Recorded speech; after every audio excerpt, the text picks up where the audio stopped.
সাল্লাল্লাহু আলাইহি ওয়াসাল্লামের সামনে জিবরাইল আলাইহিস সালাম খুশি অবস্থায় হাসি হাসি মনে আসতেছে। আল্লাহর রাসূল জিজ্ঞাসা করলেন, জিবরাইল হালটা কি আজকে এত খুশি খুশি, আজকে এত খুশি কেন? জিবরাইল বলেন, ইয়া রাসূলুল্লাহ, বার্তা নিয়ে আইছি, আমিও শুনলে মানে খুশি হয়েছি। নবী জিজ্ঞাসা করলেন, জিবরাইল কি বার্তা নিয়ে এসেছো? বলে, আল্লাহ রাব্বুল আলামিন এই মুহূর্তে বলে দিয়েছেন, কাল হাসরের ময়দানে আপনার ৭০,০০০ উম্মত বিনা হিসাবে জান্নাতে যাইবে। হুজুর সাল্লাল্লাহু আলাইহি ওয়াসাল্লামের চেহারা মুবারক মলিন হয়ে গেছে। জিবরাইল জিজ্ঞাসা করলেন, ইয়া রাসূলুল্লাহ, খুশির সংবাদ শুনে আপনার চেহারা মুবারক মলিন হয়ে গেল, তার কারণটা কি? নবী বলেন, মাত্র ৭০,০০০ উম্মত আমার বিনা হিসাবে জান্নাতে যাবে, আমার সাহাবী তো ১,১০,০০০।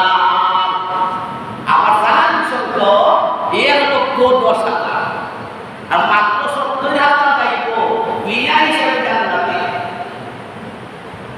জিবরাইল জিজ্ঞাসা করলে, তাহলে কি আপনি কি দেওয়ানি নেবেন না?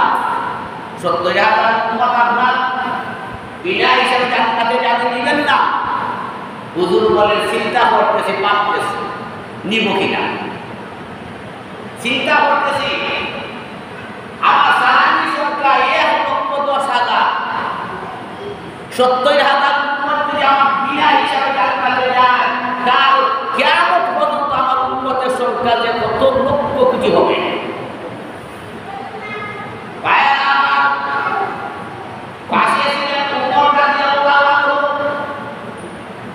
ওমরকে জিজ্ঞাসা করলেন, ওমর, সুসংবাদ এসেছে, আমার আল্লাহ জানাইয়া দিয়েছেন আমার ৭০,০০০ উম্মত বিনা হিসাবে জান্নাতে যাবে, এগুলো আমি কি নিব?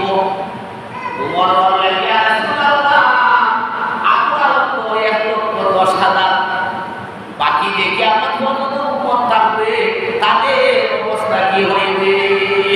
তাদের অবস্থা কি হবে?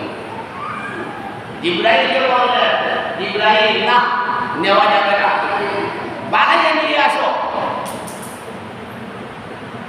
৭০,০০০ উম্মত বিনা হিসাবে জান্নাতে যাবে না, নেওয়া যাবে না, বানাইয়ে নিয়ে আসো। ভাইরা আমার, জিবরাইল চলে গেলেন, একটু হঠাৎ চলে আসলেন। হুজুরজি, হুজুর সাল্লাল্লাহু আলাইহি ওয়াসাল্লাম জিবরাইলকে জিজ্ঞাসা করলেন, কি সংবাদ আমার নিয়ে এসেছো? জিবরিল বলে, ইয়া রাসূলুল্লাহ, বানানিও যাবে না আল্লাহ বলেছেন, কিন্তু আপনাকেও বেজার করা যাইবে না। বানানিও যাবে না, আপনাকেও বেজার করা যাবে না। তাহলে উভয় কি? উভয় আল্লাহ বানাইবে না, আমারও আল্লাহ বেজার করবে না, উভয় কি? জিবরিল বলে, ইয়া রাসূলুল্লাহ, ইয়া বানানিও যাবে না, আপনাকে বেজার করা যাবে না। ৭০,০০০ উম্মত যে আপনার জান্নাতি হবে, প্রত্যেক উম্মতে আর ৭০,০০০ করে হাতে ধরে ধরে জান্নাতের মধ্যে নিয়ে যাবে। বলেন সুবহানাল্লাহ। বানাতে যাবে না, ৭০,০০০ জান্নাতে যাবে,